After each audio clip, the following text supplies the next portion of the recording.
My name is Joel Reed. I'm the headmaster of the Howard School in Carpinteria, California. I actually first came to know about Carden as a child. My family and I lived in West Texas at the time that I was about ready to enter into kindergarten. My grandparents had actually found Hillender, which was a Carden school, still is a Carden school. And so I attended the school, my brother and I. It was a fantastic experience, and that's where I learned to love school. The one memory that stands out probably above all others was being a child during a teaching demonstration when Miss Carden came to visit the school. And I can still remember today the excitement that we had as children because we got new pencils and because the person in the nice hat from the East Coast was coming to teach us. My mother actually opened a Carden school after we moved to Arizona, and my brother and I went into the public school system because there was no Carden school there. And we were several years ahead of my sister. At the time that she went into kindergarten, my mother volunteered in the classroom and was disappointed, to say the least, at the difference in expectations between what my sister was expected to do and what we had received as a Carden kindergarten. So she actually contacted the foundation, asked if she could homeschool, received the training, started homeschooling my sister. And her friends noticed a difference in her and so began calling her. And as Mr. Taylor would say, school was born. I spent some time during my university years teaching at her school. I taught history and math and enjoyed the experience. But I told my mother as I was in high school and college that the one thing I knew I didn't want to do was to be a teacher. So I'm sure she enjoys the fact that I've been a teacher ever since. But as I was in graduate school, there was a large group of children leaving her school. She went through 6th grade at the time. And the parents didn't want the children to have to go into the local public middle school. So they contacted me and asked if I would consider opening a Carden middle school. At the time, that sounded like a fun opportunity and an adventure, and so I came back up to Flagstaff from Tucson and opened a Carden Middle School. And that's really where I learned to learn. And the more I learned about Carden, the more I was amazed, first of all, at her insight and her intuitive understanding of the child and how they learn.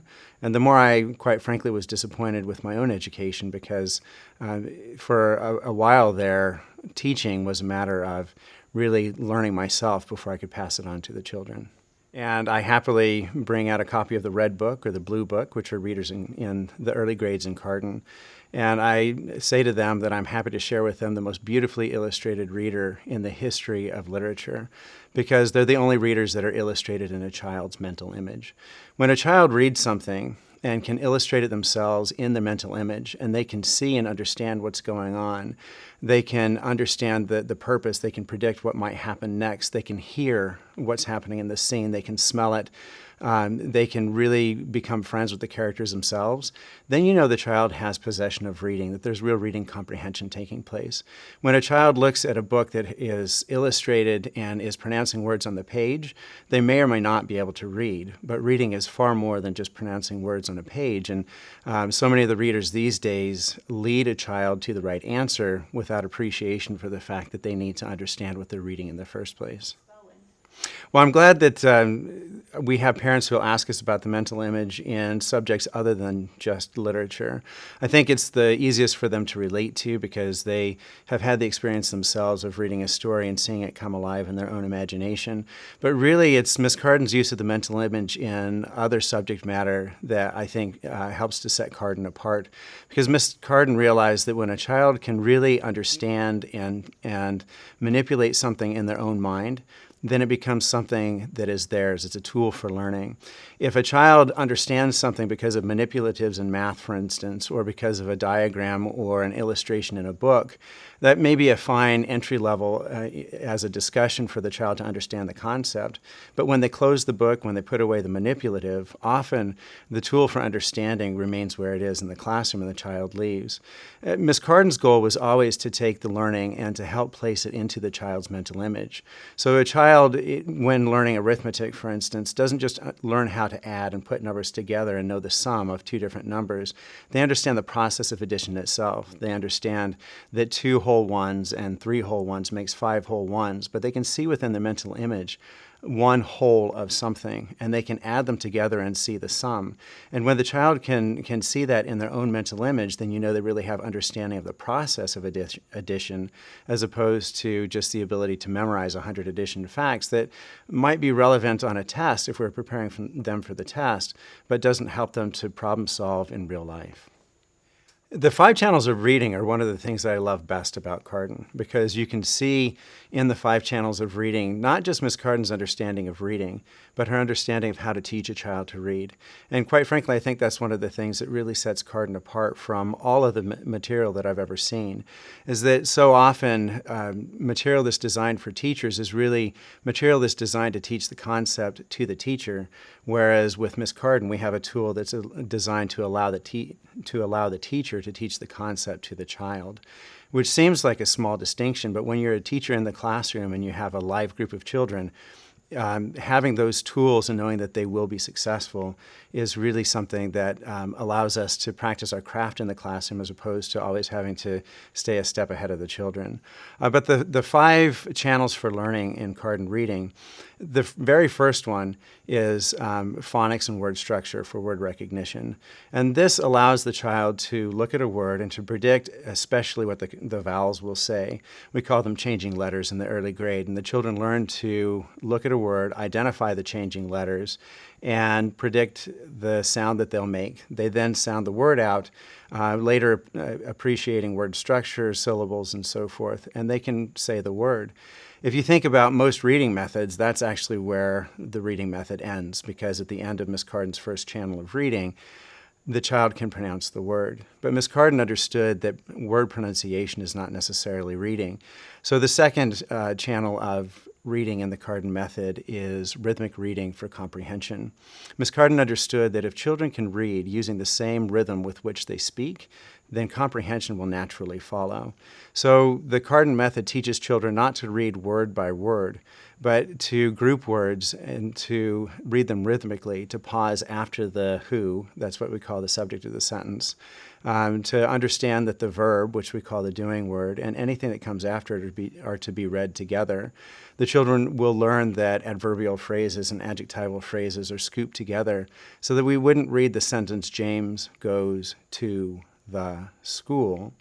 At the end of a sentence like that, the child, while having read every word correctly, may or may not have understood the sentence if they don't understand the sentence and there's no comprehension of the thought that they've been asked to read. So the Carden child would be asked to read, James goes to the school. And they understand that to the school is a phrase that answers the question, where does James go? So as they learn to read rhythmically, comprehension naturally follows. The third channel of the Carden reading method is identification of the key word. And this is where the child is able to read a sentence and then to understand the most important part of the sentence. When the children are young, we ask them to close their eyes and tell us what they see, because children, unless they're taught otherwise, are actually often more accurate in identifying the key word of the sentence than sometimes the adults or the teachers are. And because Miss Carden teaches the children how to read this way, and she gives them success before she gives them uncertainty, the children are very good about identifying the key word. As the children progress through the grades and have a more mature understanding of what they're actually doing when they identify the key word, they begin to understand that what they're identifying is the author's key word of the sentence, the main purpose of that sentence having been written for them. In the fourth channel of reading for the Carden method, the child will, after identifying the key word, choose a noun of classification for that key word and then create a title using the rest of the sentence in context so that the child knows the key word but then classifies the sentence. And this allows the child then to begin to use what they've read for themselves. The fifth channel of the Carden reading method is organization of content.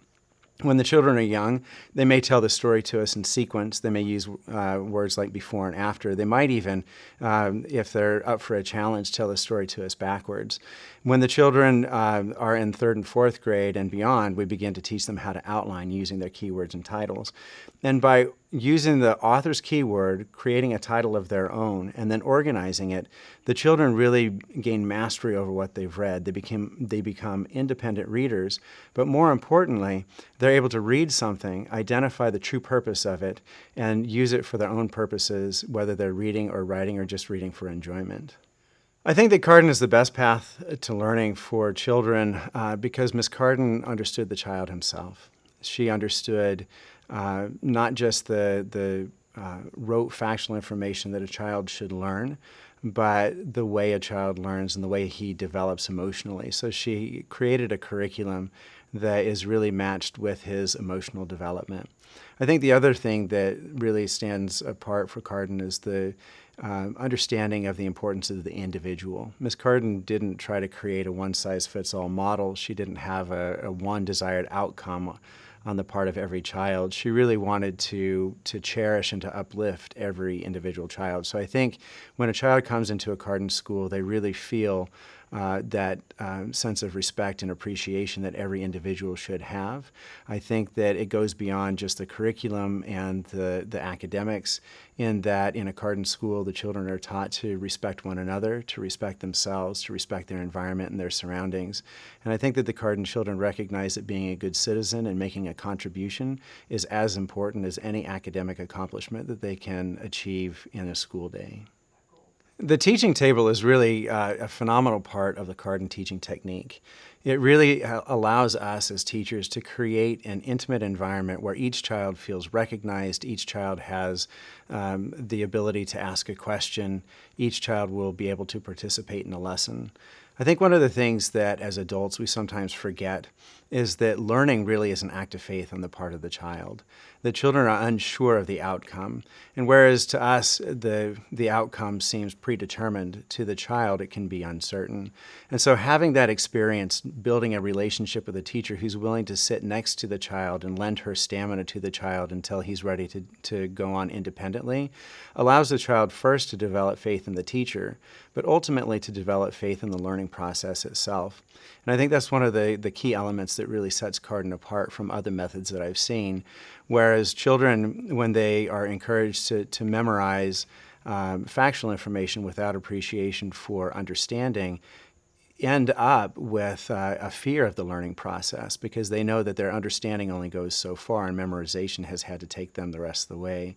Whereas with a Carden child, because they learn and appreciate and have confidence in the learning process itself, you know that a child has the confidence, even if it takes 2 or 3 tries before they understand a concept, that they know that success is assured for them. When a teacher stands in front of a classroom and teaches the class, the teacher often is talking to the chalkboard or to the whiteboard while the class looks at the back of the teacher. It's a very impersonal environment and class lesson time. I think that having a teacher who's willing to sit next to the child allows the eye-level learning to take place.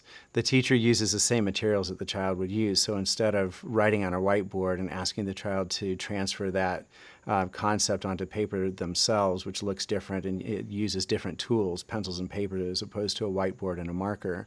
The Carden teacher will use the same kind of paper, the same pencil, the same crayon. So if a child needs help, they can look and see the example that the teacher has created and see how it literally relates to what they're doing. I think all of those aspects of that eye-level kind of learning really help the child develop confidence in what they're doing. But I think it also creates an environment where the child feels appreciated as an individual. They don't feel like they're just part of a large body of children. And when the teacher is using the second person plural pronoun you, that they don't get lost in being part of you. Technology has become a useful teaching tool in the classroom, but so often technology is used to circumvent learning. And that's one of the things that we as teachers really have to balance is when are we using technology because it's a useful teaching tool and learning tool, and when are we using technology because it's making something easier and less relevant to the child in the long run. I think there's a great value in using pencil and paper and workbooks still. It's proven that the development of fine motor skills really helps to develop pathways in the brain. And so from a neurological development standpoint of view, it's important that we're not replacing fine motor skill development with simple touching and tapping on an iPad on a grand scale. I think it also helps the children to develop stamina and focus and concentration. And I think there's a real pride of ownership when the child looks and sees something that they've created in their own handwriting, and they see that it's something good and something unique.